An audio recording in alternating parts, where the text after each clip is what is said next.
अस्सलाम वालेकुम एवरीवन, क्या हाल है आप सबके। Welcome back to my channel. Ramzan आपको बहुत बहुत मुबारक हो। ये मेरा पहला व्लॉग है रमज़ान का। वीडियो थोड़ी सी मेरी लेट हो चुकी है। एक्चुअली वीडियो ही नहीं, मेरी रमज़ान की पूरी तैयारी ही लेट हो चुकी है, तो इस वजह से वीडियो भी लेट हो गई है। आपको पता है कि मैं अभी अभी ही पाकिस्तान से वापस आई हूँ। रमज़ान से मतलब समझें 2 दिन पहले ही मेरी फ़्लाइट लैंड की है और इन 2 दिनों में थोड़ी बहुत तैयारी ज़रूर हो सकती थी, लेकिन मैंने आपको लास्ट वीडियो में भी एक छोटा सा हेड्सअप दिया था कि मैं और इब्राहिम वापस आकर एक्चुअली इतने एक ज़रूरी काम के अंदर बिज़ी हो गए ना कि उसके अंदर समझें कि 3-4 रोज़े तो हमारे ऐसे ही निकल गए। ना कोई ख़ास तैयारी हो सकी, बस बहुत ही बेसिक सी सहरी और इफ्तारी हम लोगों ने की थी। बहुत ज़्यादा तैयारी वगैरह तो मैं नहीं करती, ज़्यादातर मैं फ़्रेश ही हर चीज़ प्रेफर करती हूँ रमज़ान के महीने में। और थोड़ी बहुत हाँ, लेकिन तैयारी मैं ज़रूर करती हूँ क्योंकि आपको पता है टाइम कम होता है और इस थोड़े से टाइम में हमें बहुत सारी चीज़ें मैनेज करनी होती हैं, दीनी दुनियावी सारी चीज़ें हमें देखनी होती हैं। लिविंग इट एवरीडे के नाम से आप हमें इंस्टाग्राम पर भी फॉलो कर सकते हैं। मैं अपना इंस्टा हैंडल हमेशा अपने डिस्क्रिप्शन बॉक्स के अंदर देती हूँ। कुछ चीज़ें हैं जो मैं फ्रीज़ कर लेती हूँ, पहले से उनको तैयार करके रख लेती हूँ ताकि हम रमज़ान के महीने में थोड़ा सा हम टाइम सेव कर सकें और बहुत ज़्यादा किचन में हमारा टाइम ना गुजर जाए, कुछ हम इबादत के ऊपर भी तवज्जो दे सकें। तो वो आज के व्लॉग में मैं शेयर करती हूँ। मैंने व्लॉग तो खैर काफ़ी लंबा मैंने शूट किया था, कोशिश करते हैं आज के वीडियो में जितना भी मैं कवर कर सकती हूँ मैं कर लेती हूँ। 1-2 दिन तो बस समझ लीजिए कि थकावट में ही निकल गए। शुरू के रोज़ों में वो इतना स्ट्रेस ज़्यादा था ना उस काम का कि मैं ज़्यादातर सोती ही रहती थी, जो मुझे फ्री टाइम मिल जाता था। मैंने कहा इंशाल्लाह ताला तैयारी मैं तब करूँगी जब बिल्कुल ना मेरा ध्यान बिल्कुल एक ध्यान से मैं तैयारी करूँगी, जब मेरा माइंड बिल्कुल स्ट्रेस फ्री हो जाएगा। अच्छा, रमज़ानुल मुबारक की जो ग्रोसरी है ना, ये भी समझ लें कि हमने चौथे रोज़े वाले दिन हम इकबाल फूड्स गए थे। हम ज़्यादातर इकबाल फूड से ही हम लोग तैयारी करते हैं रोज़े की, लेकिन अब की बार मैंने ज़्यादा वहाँ की वीडियो नहीं बनाई क्योंकि लास्ट ईयर मैं इकबाल फूड्स के ऊपर एक बहुत डिटेल व्लॉग मैं बना चुकी हूँ। अगर आप लोग उसमें इंटरेस्टेड हो देखते हैं तो मैं डिस्क्रिप्शन बॉक्स में उसका लिंक ज़रूर दूंगी। अच्छा, तो एक चीज़ जो मैं रमज़ान में प्रेफर करती हूँ करना, वो मैं छोले ज़रूर उबाल कर फ्रीज़ कर लेती हूँ। यूजुअली तो ऐसा होता है कि मैं छोलों का कैन ही मंगा लेती हूँ। जैसे अगर मैं कोई तरकारी, क्योंकि छोले ऑफ कोर्स इतना ज़्यादा नहीं हमारे खाने में आते, खाना चाहिए, इट्स ए गुड थिंग, लेकिन बस कभी कभी ही मैं बनाती हूँ। लेकिन रमज़ान में थोड़ा मैं फ्रीक्वेंटली यूज़ करती हूँ, ज़्यादा मैं यूज़ करती हूँ। मैं आपको आगे भी बताती जाऊँगी कि मैं कैसे और किधर किधर यूज़ करती हूँ। तो रमज़ान के महीने में थोड़ी सी कोशिश होती है चीज़ें ऑर्गेनिक रहें, थोड़ा सा हेल्दी रहें, प्रोसेस फूड हम कम खाएं। तो सबसे पहले मैंने बस 1 किलो ही छोले लिए हैं, ज़्यादा नहीं। ये पैकेट मेरे पास काफ़ी अरसे से रखा हुआ है, तो इस बहाने ये पैकेट भी यूटिलाइज़ हो जाएगा। सबसे पहले मैंने छोलों को अच्छी तरीके से वॉश कर लिया है और फिर उसके बाद मैं इसको कम से कम 6 से 8 घंटे के लिए भिगो के रख देती हूँ। आप ओवरनाइट भी रख सकते हैं। जब से मेरे पास इंस्टेंट पॉट आया है ना, मैं थोड़ा सा छोलों को पकाने में मुझे थोड़ी सी कन्फ्यूजन रहती है। ये देखिए, मैंने इसको ढक के रख दिया है, वरना पहले जब मैं चूल्हे पे पकाती थी ना तो मैं घर में ही छोले बॉईल कर लिया करती थी। इंस्टेंट पॉट में मुझे थोड़ा सा ना प्रेशर कुक करना टेक्निकल लगता है। जी, डेकोरेशन के हवाले से मैंने काफ़ी कुछ प्लान किया था कि चलें कुछ डेकोरेशंस वगैरह हम भी कर लेते हैं, और मैंने कुछ जगहों पर जाकर डेकोरेशंस वगैरह तलाश भी की थी। लेकिन ऑनेस्टली मैं बताऊं, मुझे थोड़ी सी डिसअपॉइंटमेंट ये हुई कि बहुत ज़्यादा एक तो वैरायटी थी नहीं, और जो वैरायटी अवेलेबल थी वो मतलब आपके पास चॉइसेस एक तो लिमिटेड थी। सेकेंडली जो चीज़ें अवेलेबल थी उनकी प्राइसेस मुझे थोड़ी सी ज़्यादा लगी, और कुछ प्राइवेट सेलर्स जो हैं वो ऑनलाइन अच्छी चीज़ें बेच रहे थे, लेकिन अब वो ऐसा है ना कि मिसाल तौर पे आपको एक बैनर लेना है तो वो उसके लिए आपको 10, 15, 20 किलोमीटर ड्राइव करके जाना है। तो मुझे जो जो चीज़ें मिल सकी ना मैंने ख़रीद ली। अच्छा, ये जो सामने आप इंग्रेडिएंट्स देख रहे हैं ना, ये मैं इस वक्त तो मैं फ़िलहाल ये गुड़ की शॉपर में मेरे पास गुड़ है, ये अम्मी ने मुझे दिया है। ये मैं कराची से लेकर आई हूँ और अम्मी ने ना बहुत इस गुड़ की तारीफ़ें की थी मेरे आगे कि कोई आम गुड़ नहीं है, ये ऑर्गेनिक गुड़ है। और उनको भी प्रेजेंट ही मिला था, आई गेस कोई गाँव से आया था शायद उनकी जान पहचान वालों में या मे बी कोई फ्रेंड्स के सर्कल में, तो उन्होंने अम्मी को ये प्रेजेंट दिया था, तो अम्मी ने हम सब भाई बहनों को थोड़ा थोड़ा दे दिया। तो मैं इसी गुड़ की ना, अभी आप देख रहे हैं जो मेरे हाथ में पैकेट है ना, ये आलू बुखारे का पैकेट है। मैं आलू बुखारे की चटनी बहुत शौक से खाती हूँ, तो आज मैं होममेड बनाऊंगी।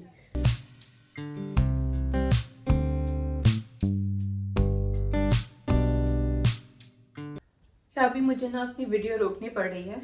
एक्चुअली मैंने जब आलू बुखारे निकाले वॉश करने के लिए, तो वॉश करके उनको डिप करके रखना था, तो उसके अंदर ना कुछ 2-3 ऐसे आलू बुखारे, उनके अंदर फंगस आ गई है, फफूंद जो होती है।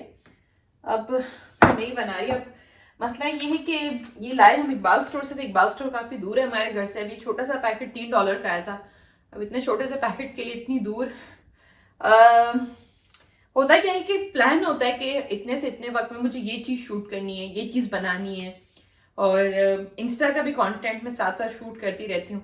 लेकिन वो बस बंदा सोचता कुछ है और हो कुछ जाता है। अभी इब्राहिम गए, मैं ज़ैनब को पिक करने, तो रास्ते में एक और देसी स्टोर आता, तो कहते हैं अच्छा चलो मैं वहाँ देख लाता हूँ, अगर आलू बुखारा मिल जाता है फ्रेश वाला तो फिर बना लूँगी चटनी, वरना फिर रहने थे। मैं काफ़ी एक्साइटेड थी इस चटनी के लिए, क्योंकि आलू बुखारे की चटनी मुझे बहुत अच्छी लगती है। अभी तो मैं फ़िलहाल ज़ोहर की नमाज़ का भी टाइम अब निकले जा रहा है, मैंने वज़ू कर लिया है। अब मैं नमाज़ पढ़ती हूँ और फिर मैं आपको अपडेट दूंगी कि आलू बुखारे की चटनी, हमें आलू बुखारा मिला कि नहीं मिला। तो जो चीज़ें पहले से प्री कुक करके रखनी है, फ्रीज़ करनी है, उसके साथ साथ उस दिन की इफ्तार भी देखनी होती है। तो आज मैं बहुत ही बेसिक सी थोड़ी सी ही इफ्तार बना रही हूँ। फ्रूट चाट एक ऐसी चीज़ है जो इब्राहिम और मैं डेली खाते हैं, कोशिश करते हैं वो डेली हम इंक्लूड करें। और मैंने आपसे कहा ना कि मैं चने क्यों डालती हूँ, तो मेरी जो फ्रूट चाट होती है ना, मैं उसके अंदर चने ज़रूर डालती हूँ, क्योंकि मैंने जितनी भी कमर्शियली अवेलेबल फ्रूट चाट देखी ना, चाहे वो ठेले पे मिल रही हो या किसी दुकान पे मिल रही हो, वो लोग इसके अंदर छोले ज़रूर डालते हैं। अच्छा, इब्राहिम को अपनी चाट के अंदर ना छोले पसंद नहीं है, तो फिर मैं चाट बना के 2 अलग अलग प्यालों में उसको मैं अलग करती हूँ, बोल्स के अंदर, और फिर अपनी वाली चाट के अंदर मैं छोले डालती हूँ। अच्छा, डेकोरेशन से रिलेटेड मैं आपको थोड़ी बहुत अपडेट देती हूँ। डेकोरेशंस इतनी ज़्यादा तो मुझे नहीं मिली, लेकिन जो थोड़ी बहुत मिली ना, मैंने संडे वाले दिन अमेज़ॉन पे मैंने ऑर्डर की थी कुछ एलईडी लाइट्स, और बस एक आधा बैनर मैंने लिया है। तो मैंने कहा चलिए जी, छोटा मोटा सा हम भी एक ताकि ज़ैना को पता चले रमज़ान के महीने के बारे में, क्योंकि बच्चे बहुत ज़्यादा क्वेश्चंस करते रहते हैं। तो मैंने कहा चलिए उनको भी पता चले कि हमारा भी ये एक प्यारा महीना होता है, हम इसको बहुत ही रहमतों का महीना होता है। बच्चों को छोटी ही एज से बच्चों की इस्लामिक एजुकेशन हो जाए। तो मुझे घर डेकोरेट करना था, लेकिन अभी तक ना मेरी लाइट्स नहीं आई हैं। जो बेसिक जो डेकोरेशन थी ना, वो तो अभी तक समझिए पहुंची ही नहीं है मेरी। अच्छा, गुड न्यूज़ ये है, अच्छी बात ये है कि इब्राहिम कहीं से ना आलू बुखारा वो तलाश करके ले ही आए। आई गेस मेरी नीयत सच्ची थी। एक्चुअली इब्राहिम और मैं आलू बुखारा की चटनी इतनी शौक से खाते हैं ना, और हम हर रमज़ान नहीं बल्कि हम रेगुलर डेज़ में भी वो ज़्यादातर स्टोर बॉट ही चटनी लेते हैं। लेकिन अब की बार मैंने डिसाइड किया कि नहीं, मैं घर में चटनी बनाऊंगी, क्योंकि मेरी अम्मी घर में बनाया करती थी।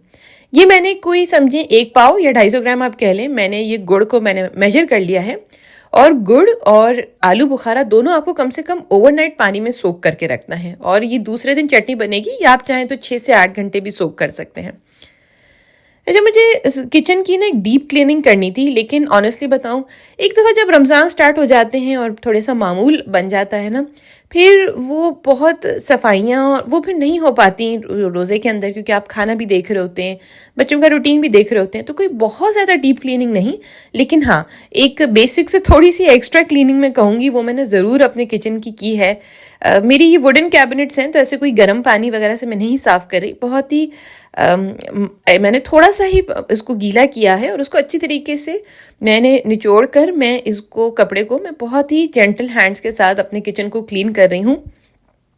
इतना किचन ज़रूर मैं क्लीन कर लूँगी कि थोड़ा सा प्रेजेंटेबल हो जाए। रमज़ान के महीने में बहुत ज़्यादा तो अब डीप क्लीनिंग का टाइम नहीं बचा, और बाकी की भी कुछ सफाइयाँ हैं, कुछ चीज़ें हैं, वो अरेंजमेंट्स हैं, वो मैं इंशाल्लाह ताला आपके साथ शेयर करती जाऊँगी। वक्त काफ़ी मतलब इतना ज़्यादा तो नहीं निकला, अभी तो माशाल्लाह 1 अशरा भी नहीं हुआ है। तो I guess you are never late कोई भी चीज़ या कोई भी काम करने के लिए, और कभी भी हिम्मत नहीं हारनी चाहिए, और थोड़ी थोड़ी करके कोशिश कर लेनी चाहिए। तो मेरा भी व्लॉग बस उसी से ही रिलेटेड है कि मैंने थोड़ी थोड़ी करके क्या क्या मैंने तैयारी की है, ताकि रमज़ानुल मुबारक के महीने में ऐसा ना हो कि कहीं कोई चीज़ रह जाए या कोई काम रह जाए। तो ये किचन जो है ना मेरा, माशाल्लाह मैंने थोड़ी देर लगा कर ना अच्छा सा क्लीन और प्रेजेंटेबल कर ही लिया है।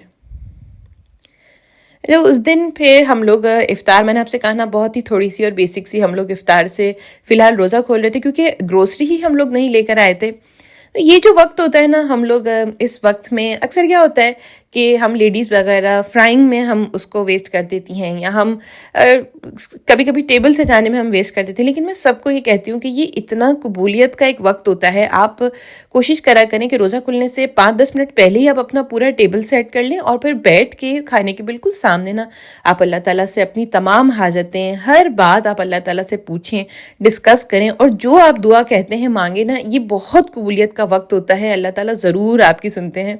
और एक हाजत जो मेरे दिल में, कहते हैं अपनी बतानी नहीं चाहिए दुआएं, लेकिन एक बात मैं हमेशा से कभी मैं झिझकती नहीं हूँ आप लोगों को बताने में कि इस रमज़ानुल मुबारक के बाबरकत महीने में अल्लाह ताला कनाडा में हमारा अपना घर कर दे।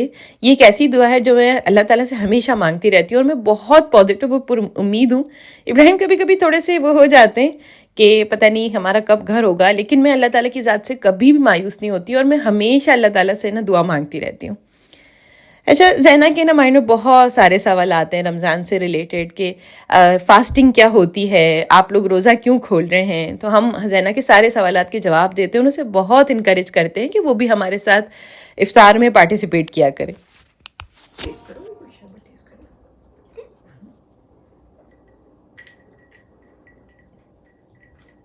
Both hands.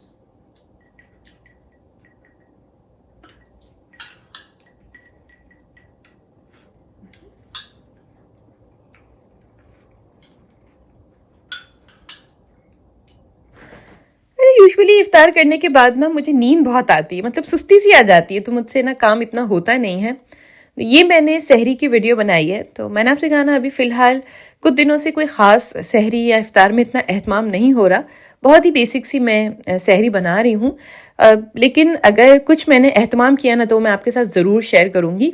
अभी मैं सहरी के लिए आटा गूँध रही हूँ, जो मैं यूजुअली आज फर्स्ट टाइम हुआ है कि मैं सहरी में गूँध रही हूँ। मैं आटा यूजुअली मैं पहले से ही गूँध के रखती हूँ, क्योंकि सहरी में तो आपको पता है थोड़ी थोड़ी नींद भी आ रही होती है, थोड़ी सुस्ती सी हो रही होती है, तो हम अक्सर कुछ काम स्किप भी कर देते हैं।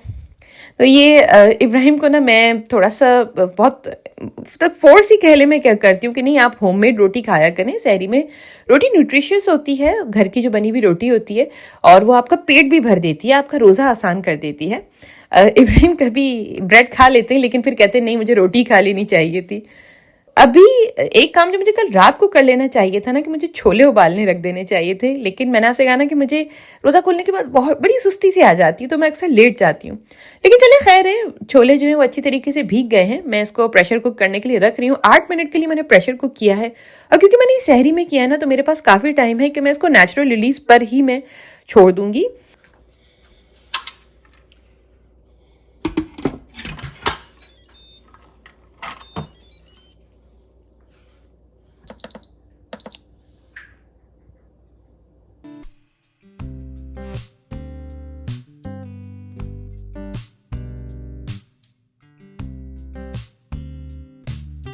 दूसरे दिन आज हो गया है 7वां रोज़ा, और मैंने जो कल रात को आलू बुखारा और जो गुड़ मैंने सोक करके रखा था वो देखिए बिल्कुल रेडी है। ये आलू बुखारे के आपने जो पल्प है ना, इसको अच्छी तरीके से आप मिक्स कर लें, और चाहे तो इस स्टेज पे जो गुठलियाँ बिल्कुल साफ़ हो चुकी हैं आप उनको फेंक सकते हैं, लेकिन मेक श्योर कि आप पल्प ना फेंक देते, क्योंकि पल्प बहुत इंपॉर्टेंट है। और फिर उसके बाद सारा पल्प है ना वो आपको स्ट्रेन करना होगा, यानी छानना होगा। आप चाहे तो स्पून यूज़ कर सकते हैं, मेरे पास ग्लव्स हैं तो मैं ऐसे हाथ से ही कर रही हूँ। लेकिन मैं आपको बताऊँ ये ना थोड़ी सी टायरसम एक्टिविटी थी, मैं काफ़ी देर तक करती रही थी, और इसके पल्प निकालने में ना काफ़ी टाइम लग गया। और ये देखें, ये जो गुड़ है ना उसको भी आपको स्ट्रेन करके डालना होगा, छान के डालना होगा, क्योंकि पूरी चटनी में हमारे कहीं पर भी ना कोई गुठली या लम्स नहीं रहने चाहिए। तो फाइनल जो उसका स्टेज होता है ना, मतलब समझ लें यहाँ पर ना आपकी चटनी ऑलमोस्ट रेडी हो चुकी है, हाफ रेडी हो चुकी है। अब मैं इसको डाल रही हूँ स्टोव के ऊपर, और अब आपको उसको पकाना है। इसमें मैं लगभग आधा टीस्पून मैंने इसके अंदर डाला है नमक, और 1 टीस्पून से थोड़ी सी कम मैंने इसके अंदर पिसी हुई लाल मिर्च डाली है। अब अगर आपके पास टाइम है और आप खड़े होकर यहाँ पर उसको थोड़ी देर देख सकते हैं, तो आप उसको हाई फ्लेम पे पका लें तो ये 10 से 15 मिनट में रेडी हो जाएगी। लेकिन अगर आपके पास टाइम नहीं है, तो जैसे मैं और भी तैयारियां करती जा रही थी, तो मैंने उसको स्लो फ्लेम पर पकने के लिए रख दिया था। लेकिन जस्ट मेक श्योर कि आप बीच बीच में उसके अंदर चमचा हिलाते रहें उसके अंदर। अच्छा, ये देखें मेरे जो चने हैं ना बिल्कुल रेडी हो चुके हैं, छोले बिल्कुल रेडी हो चुके हैं। अच्छा, मैं ये बता दूं कि सारे छोले मैं फ्रीज़ नहीं करती, क्योंकि छोले हम लोग बहुत फ्रीक्वेंटली मैं खाती हूँ पूरे रमज़ान में। तो एक बॉक्स थोड़ा सा भर के ना मैं उसको रेफ्रिजरेट कर देती हूँ। फ्रीज़ बाकी जो बच जाते हैं ना वो मैं उसको फिर फ्रीज़ कर लेती हूँ, लेकिन एक बॉक्स जो है वो डेली यूज़ के लिए मैं फ्रिज के अंदर रख देती हूँ। तो ये देखिए, ये जो सारे बॉक्सेस हैं ना ये फ्रीज़र में जाएंगे, एंड होपफुली ये ईद तक ना इंशाल्लाह सारे बॉक्सेस ख़त्म हो जाएंगे। अच्छा, मैंने रमज़ान की इसके अलावा भी काफ़ी सारी मैंने तैयारियां की थी, और मैंने कोशिश की थी कि मैं इसी व्लॉग के अंदर इंक्लूड कर दूं, लेकिन होता क्या है कि अगर वो मैंने इंक्लूड किया ना तो समझ लीजिए 1 घंटे का व्लॉग हो जाएगा और डेफिनेटली वो हम नहीं चाहते कैसा हो। अच्छा ये देखिए, ये हमारी जो चटनी है इट्स ऑलमोस्ट रेडी। चटनी की जो कंसिस्टेंसी है ना वो आपकी बिल्कुल चॉइस के ऊपर है। अगर आप थोड़ी सी पतली भी अगर हो जाए आपकी चटनी तो कोई मसला नहीं है। वो थोड़ी सी जब वो ठंडी हो जाती है ना तो ऑटोमेटिकली वो गाढ़ी हो जाती है, या अगर आपसे थोड़ी सी गाढ़ी हो गई तो भी मसला नहीं है, आप उसके अंदर पानी डाल के आप उसको फिर से बॉईल कर सकते हैं। तो मेरी चटनी बिल्कुल ऑलमोस्ट रेडी होने लगी है। मैं आपको इसका फाइनल लुक भी दिखा देती हूँ। ये देखें, बिल्कुल आप ये चटनी एक दफ़ा बना के देखिए, मैं आपसे प्रॉमिस करती हूँ आप वो जो स्टोर की जो चटनी होती है ना जो बॉटल्स में मिलती है या शॉवर्स में मिलती है, आप वो चटनियाँ भूल जाएंगे। ये इतनी हाइजीनिक, इतनी अच्छी चटनी है। हर चाट के ऊपर, दही बड़ों के ऊपर मैं इसके ऊपर डाल के मैं ही खाती हूँ। तो इंशाल्लाह ताला मैं बहुत जल्द अपना नेक्स्ट व्लॉग अपलोड करूँगी जिसके अंदर मैं आपसे अपनी पूरी रमज़ान की तैयारी मैं शेयर करूँगी। मेरे चैनल को प्लीज़ सब्सक्राइब करें, मेरी वीडियोस को लाइक करें, दुआओं में याद रखिएगा। अल्लाह हाफिज़ एंड बाय बाय।